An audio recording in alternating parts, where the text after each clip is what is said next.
This video now serves as a cover for our previous video. People start to notice the difference when this technique becomes more normal. They sense, but not necessarily consciously. The way they engage with you has changed.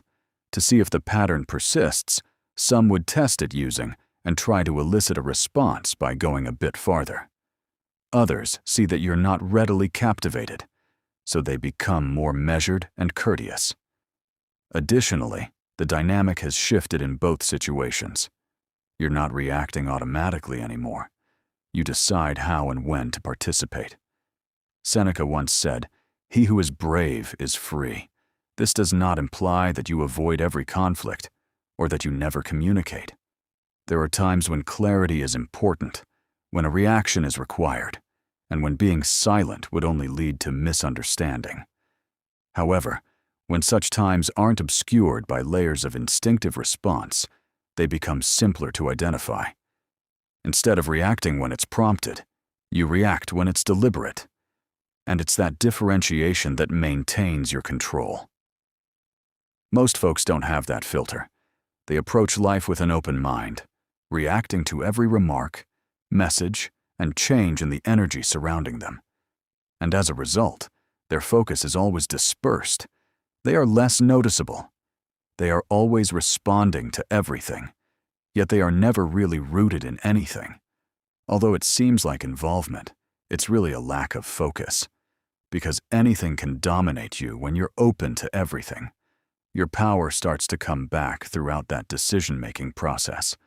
Because you are now purposefully entering interactions rather than being drawn into them.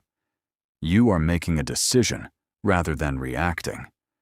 Additionally, such decision produces a certain type of presence, one that is difficult to anticipate, one that isn't always accessible, one that has weight since it isn't overdone. Someone who is selectively present differs noticeably from someone who is constantly reachable. The first starts to be anticipated. It is anticipated that they will respond. People take their time for granted. A sense of worth is produced by the second, via scarcity, not by coercion. People start to notice you when your presence is uncertain. You've established a norm without using words, not because you demand it. Most individuals pause at this point. They fear that taking a step back may be interpreted as disrespectful or uninterested, that they will lose connection if they don't react promptly or participate often. However, the contrary is frequently the case. Your conversations become more meaningful when you stop overcommitting yourself and when you stop being accessible all the time. You no longer participate out of necessity or habit. You're participating because it's important. Without the constant need to react, participate, and be present everywhere, that change also affects how you see your own time. You make room. There's room to ponder, concentrate, and go at your own speed. And you start acting more purposefully in that area. You're not moving quickly between conversations. You're deciding where to put your money. This thought is clearly reflected in one line. We don't have a limited amount of life, but we squander a lot of it.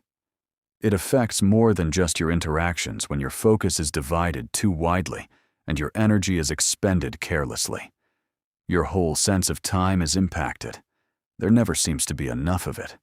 It's because it's being used carelessly, not because it's restricted. That feeling of time starts to change as you get pickier. You are no longer responding to every request made of you. You're choosing which requests merit your attention. And that choice establishes boundaries, clear ones, not inflexible ones. Boundaries that safeguard your energy, concentration, and capacity to remain rooted in what really counts. You are not less connected as a result of this enhancement. Your relationships become more deliberate as a result. You're not overstretching yourself in every encounter. You are entirely investing in those who share your values. And as a result, such exchanges have greater depth. They are not in a hurry. They're not preoccupied. They are there. Alongside this, there is also an internal change. You grow more steady on the inside as you get more choosy on the outside. You're not continuously changing your mood in response to your surroundings. Regardless of outside noise, you're keeping your core constant. It is simpler to maintain attention, composure, and control when there is consistency. This method of functioning eventually becomes second nature. You don't feel the need to answer everything anymore. Silence and space no longer make you uneasy. You start to believe that not every circumstance calls for your participation or contribution, and you can navigate life with less friction because of that trust.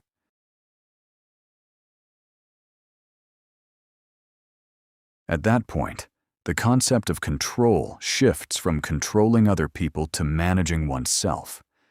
Influencing every interaction is not the goal. Selecting which interactions to engage in is crucial. Being present everywhere is not the goal. It's about being really there when it counts. And as a result of that selectivity, you are perceived differently by others. Your actions demonstrate a certain degree of discipline, not because you're attempting to project an image. You don't get drawn in easy. You're not available all the time. You're measured. And even if it isn't stated clearly, that measurement fosters a sense of respect.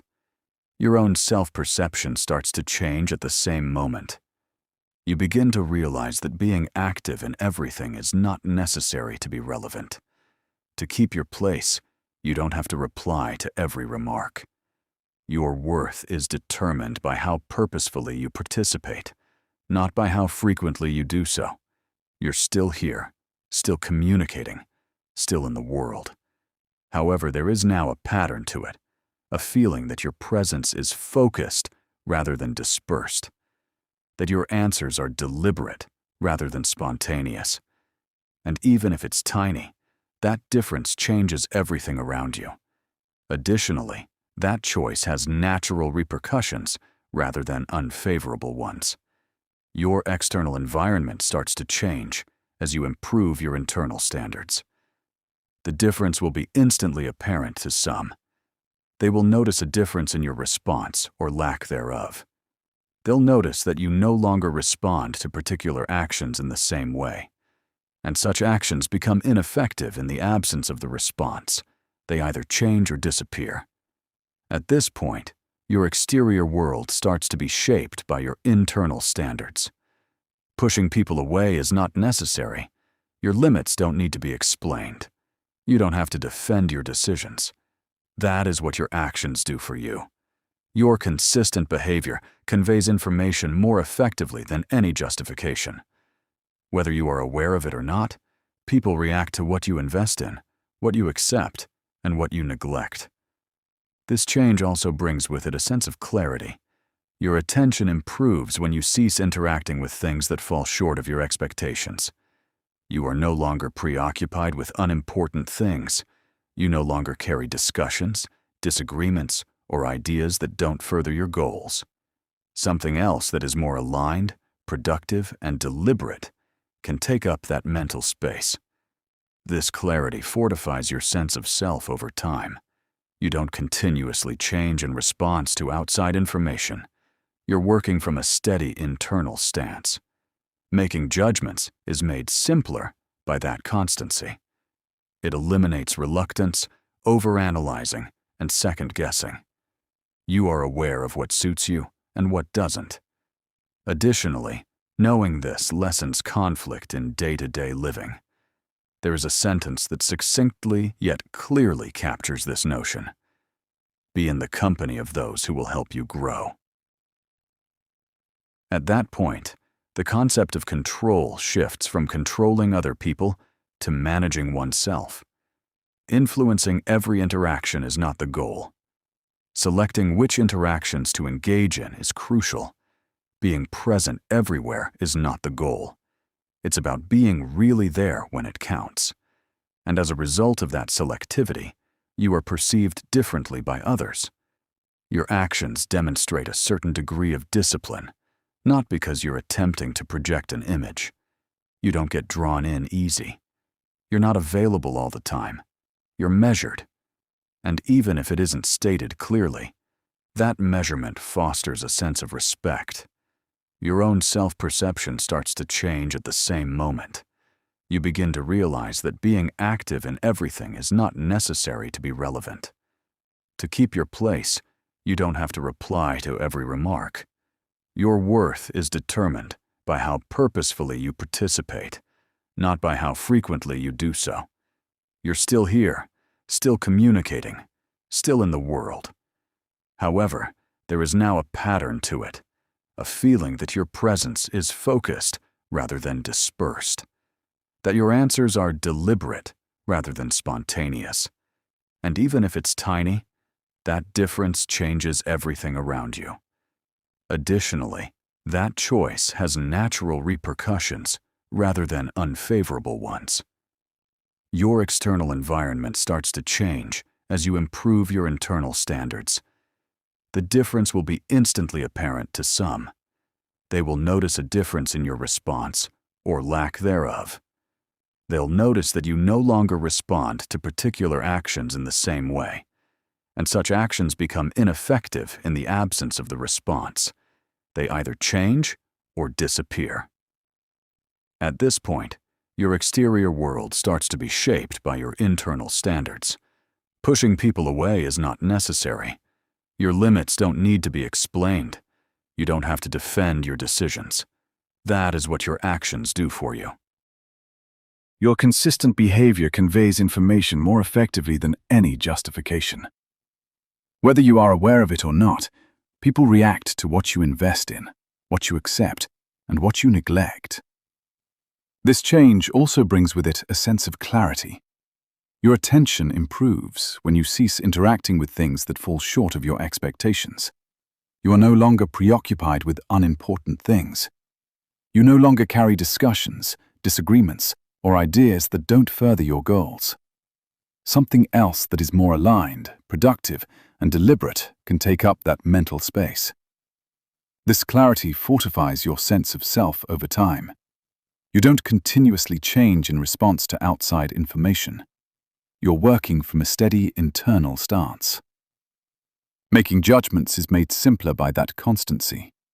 It eliminates reluctance, overanalyzing, and second-guessing. You are aware of what suits you and what doesn't. Additionally, knowing this lessens conflict in day-to-day living. There is a sentence that succinctly yet clearly captures this notion. Be in the company of those who will help you grow. It goes beyond just choose who you hang out with. It all comes down to what you let into your area overall. Talks, settings, exchanges, and even ideas. Your whole experience starts to change as you filter items via a higher standard. Simultaneously, you start to see how much of your prior participation was superfluous. Things that were once significant become to seem insignificant. Once justified reactions begin to feel disproportionate, and your decision to behave differently is strengthened by that knowledge. Avoiding life is not the goal. It's about intentionally interacting with it. This method also fosters a calm confidence, the sort that comes from knowing you're not readily drawn into things that don't benefit you, rather than the kind that must be demonstrated or affirmed. You have faith in your abilities to make decisions. You have faith in your capacity to take a step back. You have faith in your capacity to be competitive no matter what is going on around you. Your connections get more in line at the same time. You no longer keep in touch out of responsibility or habit. You are interacting with individuals and circumstances that align with your expectations, and as a result, those relationships are more valuable. They are predicated on meaningful engagement rather than continuous interaction. The procedure takes time. It calls for constancy. It calls for consciousness. It necessitates the readiness to let rid of habits that were formerly considered typical. However, you reinforce that change every time you decide not to interact with anything beneath you. You make that standard stronger. You clarify things for yourself and other people. Ignoring things that don't merit you is no longer a tactic at that time. It reflects the person you've grown into. This is not an easy task. When you hear it, it seems straightforward, quite apparent. But as soon as you attempt to use it, you experience resistance, since your mind is not designed to remain still under pressure. It is designed to respond, defend, explain, and demonstrate. Over the years, habits, experiences, and expectations have strengthened that inclination. Therefore, you're not merely altering your behavior when you choose to move differently. You are defying a long-standing habitual pattern. The majority of individuals quit at this point. They sense the response. They act on it and rationalize it. The Stoics, however, took a different tack on this. They did more than just watch how they responded. They looked at them. They examined what set them off, what produced the emotional change, and what fundamental expectation or belief was being questioned. To comprehend the response, not to justify it. Because comprehension alters how something impacts you. The answer is rarely as straightforward as it seems when you ask yourself why something is bothering you. Someone's words or actions may appear to be the problem. However, it's frequently related to something else, an unfulfilled expectation, a need for respect, and a want to be understood. And as soon as you realize it, the situation begins to become less intense. Now, it's not just about what happened. It's also about your interpretation of it. This is the point at which awareness and discipline start to cooperate. You see that the trigger is. The response begins to intensify. However, you take a small step back rather than moving with it right away. You ask it a straightforward question rather than a convoluted one. Why is this important to me now? What is the real impact of this? And something changes during that introspective time. The urgency of the response wanes. This process grows more organic with time. You don't need to make yourself stop. It takes place on its own. You start to see trends in your own actions. You can observe the circumstances that usually set you off, the kinds of remarks that have a greater impact on you than others, and the settings that cause you to respond. And those triggers begin to wane as a result of that knowledge. You comprehend them, not because they vanish. Much of their potency is taken away by understanding. It is overpowering when something is uncertain. It becomes doable once it is comprehended. And with your triggers, that's what occurs. They transform from instinctive reactions to discernible trends. You don't act on them right away because you see them for what they are, and your control develops in that gap between awareness and action. You don't have to stop feeling because of this. You continue to feel feelings. Even now, you can tell when something is off. The distinction is that those emotions don't control your actions in the same manner. They don't compel you to do anything. You know them, but they don't control you. And stability is a result of that distinction. In this context, stability does not mean being immune to all influences. It's about not being readily influenced by things that shouldn't have so much power. It's about keeping one's internal state constant despite changes in the outside world. Additionally, you become less predictable as a result of your constancy. You're not responding in the anticipated manner, not because you're attempting to be erratic. This also entails a certain amount of freedom.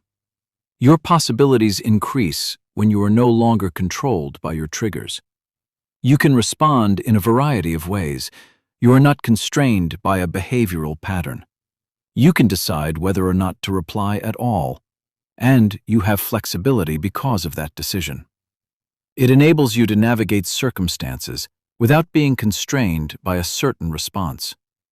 You have control over your thoughts, not external circumstances, according to Marcus Aurelius. You will discover strength if you acknowledge this. Your interactions become more deliberate at the same time.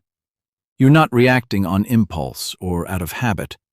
You've concluded it's worthwhile, which is why you're reacting. And clarity, not emotion, is the basis for that choice. It is predicated on comprehension rather than response. Your reactions become more specific, effective, and more in line with your true goals as a result of that change. People start to notice the difference when you include this into your daily operations. They may not fully get it, but they can tell that you are not readily provoked, that you don't respond like other people do, and that you don't appear to be affected in the same way by certain things that would ordinarily elicit a reaction. And a new sort of presence is created as a result. One piece of that has a sense of stability and control. You don't act out this presence. It is the outcome of the effort you have done on the inside. The awareness to comprehend what's going on under the surface, the discipline to stop, and the analysis of your triggers. It develops gradually via consistency and repetition. And once it is established, it doesn't require forced maintenance. It starts to happen naturally. When you get to this stage, your perspective on other people also changes. You start to see that their words, actions, and behavior are frequently motivated by their own patterns and triggers. And rather than responding to them, you watch them in a way that acknowledges what's truly taking place, rather than in a detached manner. And staying grounded is made simpler by that realization. This is when the meaning of apathy changes. It has nothing to do with indifference. It has to do with not being under control. It's about deciding what influences you and what doesn't. It's about holding on to your position no matter what is going on around you. And it's not chilly to be indifferent in that way. It is steady. It enables you to pass through circumstances without getting drawn into them needlessly. It enables you to participate when it's important and withdraw when it's not. It enables you to keep your vitality, concentration, and clarity. And eventually, it becomes the cornerstone of your operations. Because eliminating feeling or avoiding connection was never the ultimate objective. It was to gain enough self-awareness that your responses are no longer instinctive. Your behaviors are no longer controlled by outside stimuli, and your mood is independent of your surroundings. And if that's your reality, you're no longer striving for control. You already own it. There comes a time when something changes in a way that seems nearly imperceptible at first, but once you realize it, everything is different. The need to react to everything around you has diminished. Things that used to draw you in right away now go past without your instinctive impulse to participate. Related comments don't have the same weight, and for the crust. Your involvement is not required by tension. Additionally, things that you formerly felt obligated to deal with now seem optional.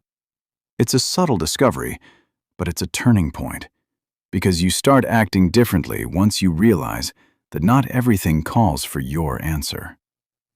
Your perception of time and energy is altered by this alteration. You cease devoting your mental energy to unimportant things when you are no longer responding to everything. Conversations are not being replayed. You're not considering what you ought to have said. Long after an interaction has finished, you don't carry it with you. Reaction and analysis no longer take up that mental space. And how you use that area dictates the path you take. There is an instant change when you break that routine. Your focus sharpened. You start acting more purposefully. You're not bouncing between diversions. you're sticking with what really counts. And momentum is produced by that constancy. The sort that develops gradually over time, not the kind that appears spectacular.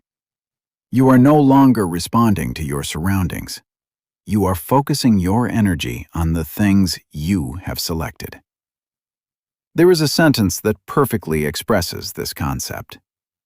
Do less if you want peace. You don't have to stop being active. It implies that you eliminate what is superfluous. You give up on activities that don't advance your goals. You quit participating in activities that don't benefit you. Additionally, you make room for what accomplishes by doing less of the unimportant things. Real development starts there, not in doing more, but in continuously doing what is important. Additionally, this method alters how people relate to you. People start to notice that your attention isn't automatic when you're not attracted into every circumstance. When they see that you're not responding as they would anticipate, the dynamic shifts. Some could attempt to see whether they can still captivate you. Others could change and start approaching you more deliberately. However, the trend has shifted in both situations. You are no longer reacting spontaneously.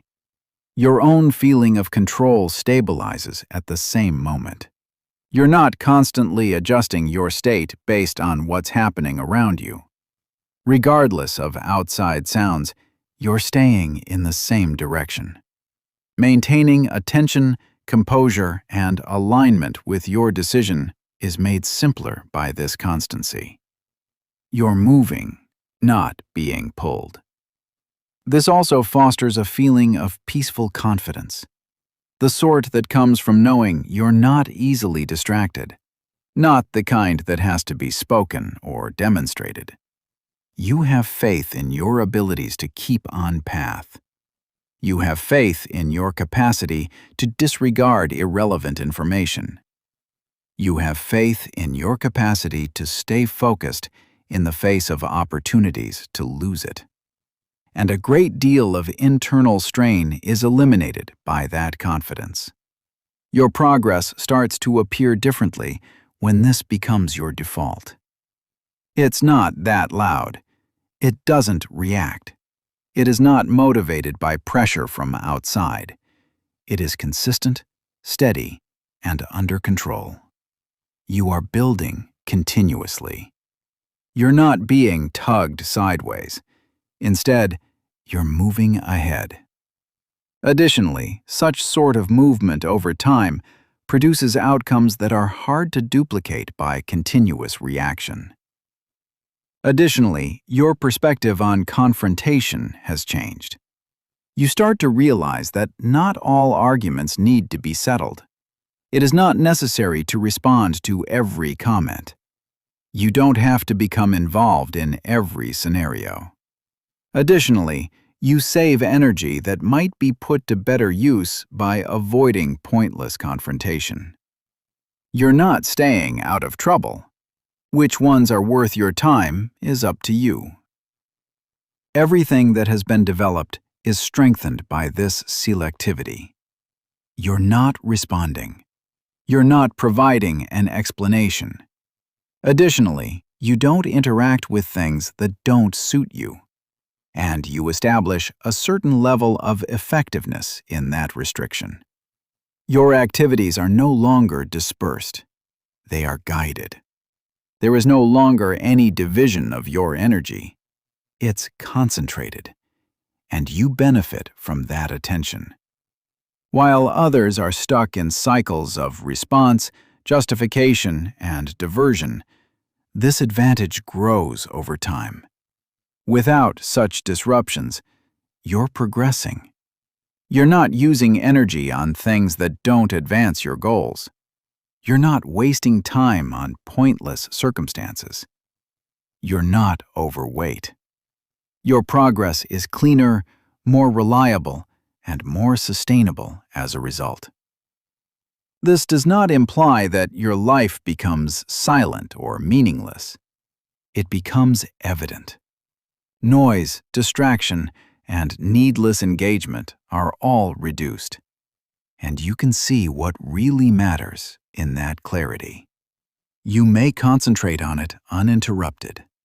You can construct without being dragged away. Your presence also grows more rooted at the same time. You're not responding to every change in your surroundings. You're not changing your conduct in response to every outside stimulus. Because of your steadiness, everything else works more efficiently. Your choices are more obvious. Your behavior is more deliberate. You have a clearer direction. This mode of operation eventually becomes instinctive. You don't need to consider if anything merits your attention. Distractions don't have to be forced upon you, you know. You just don't interact with them. Reminding oneself to maintain concentrate is not necessary. You are already. And the difference is durable because of that inherent connection. Because controlling everything around you was never the ultimate aim. It was to regulate your movement within it. And you've accomplished something that most people spend their entire lives pursuing unknowingly when you get to the point where not everything calls for your reaction, where not everything merits your attention, and where not every circumstance calls for your engagement. You've developed a mode of operation that enables you to advance without continually being drawn back. All of this ultimately boils down to something straightforward, yet challenging. Negotiating your peace is not an option. It's something to keep safe. You reclaim your life in a way that most people never do when you stop responding, explaining, and devoting your attention to things that don't merit it. Don't let this message fade here if it stays with you. You are currently seeing another video that will help you further develop this mentality. Keep creating that has control as you see it. I really appreciate your participation in Stoic Journal.